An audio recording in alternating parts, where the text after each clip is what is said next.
ただいまよりストーリングテリング and Authenticity of Patterns と題し、Patternsfrom Agency による講演を行わせていただきます。それではご登壇いただきましょう。皆様、拍手をもってお迎えください。それではお願いいたします。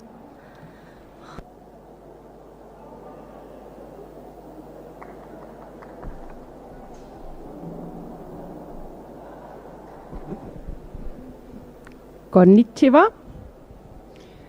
私の名前はイェンニです。フィンランドから来ました。昔々日本に住んでいました。その時の日本語をちょっと覚えてます。でも今日のプレゼンテーションは英語で。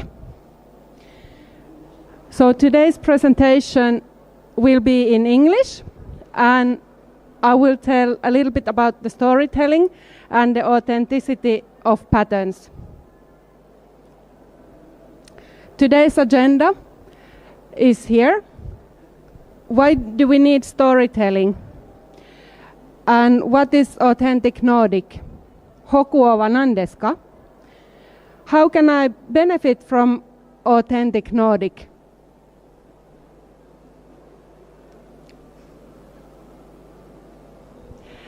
So why do we need storytelling?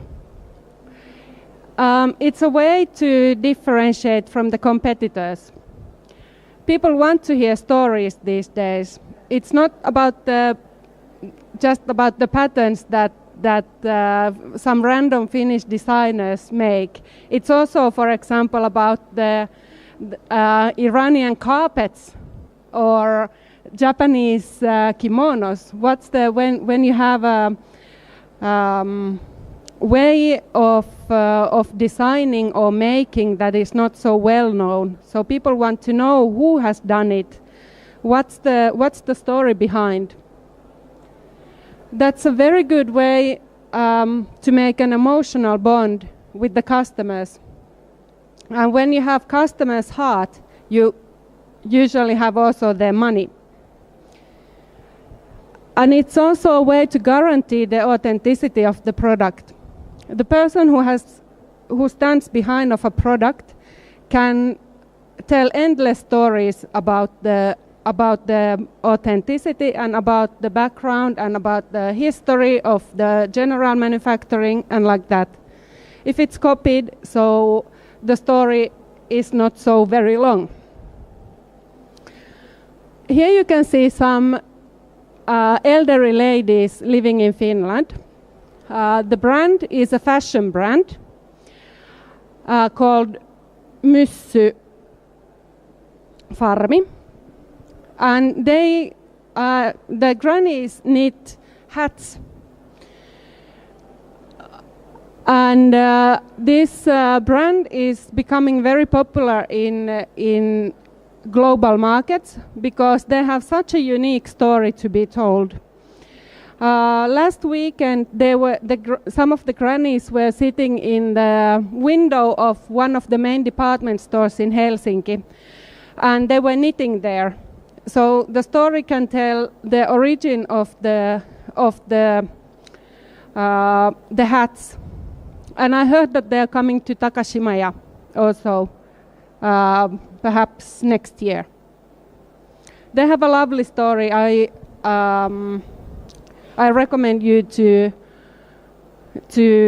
take a look at their website. This is the landing page. As pattern designers from Finland, this is our actually 4th time in JAPANTEX. We get very many questions that what is Hokuo style? How can I recognize Hokuo style? What is authentic Nordic? People look at our patterns and they're like, is this Hokuo? Is this not Hokuo? What makes Hokuo? So I show you some samples next. Quite often the story of a pattern begins in the nature. Nature in Finland is very appreciated.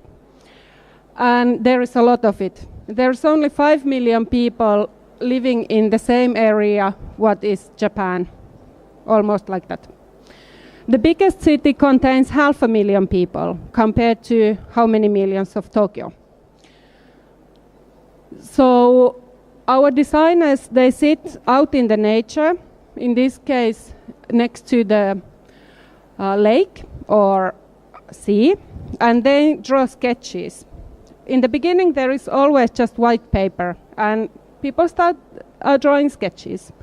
And then after a while, you know, computerization with the computer, they make the final pattern, and this is one of the color variations. Sometimes the nature has to be rearranged a little bit. This designer went to a garden, to her mother's garden, and she picked flowers from there, the flowers of the season. And she drew them later by hand first and then with the computer, and the final pattern is visible here. Sometimes the nature is a little bit more urban. Here is one of the harbors which has been the source of inspiration to one of the designers. There are thin lines, there are thick lines, there are dots, there are brushes, there are pencils, there are pens, there are aquarelles. There are many ways to start, always with the white paper. Here is a sample of aquarelles, and when you have the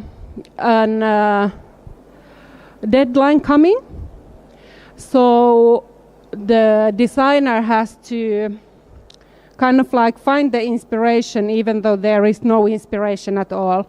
So, you know, at this case, the designer had to draw many possibilities for the bird before she found a perfect one, which is then made to the final pattern. When seeing the final pattern, it's difficult to say that in the beginning there was just white paper or it was done with the watercolors, but that's the way. Sometimes the life gets quite messy. Here is the picture from the floor of the designer. She's been drawing different kinds of movements, so to say, on the piece of paper, and she picked the one she liked the best, which became a pattern like this, and then later on it was printed on the fabrics, and you can see it printed on an apron. So there are so many ways to design, and so many sources, and so many stories to be told. And these are all samples of really authentic Scandinavian, Nordic pattern making. And what's the authenticity? What's the benefits of an authentic Nordic style? Finnish people traditionally have been quite, how to say, they design very timeless. Even though trends are followed, but they are not followed so strictly that you know a color of this season would be not in trend next season. So it's timeless. There is also very big boom of Nordic design in Asia at the moment. I have been in business with Japan, with Finnish design in Japan since 2007, and the boom of Nordic lifestyle is just growing and growing.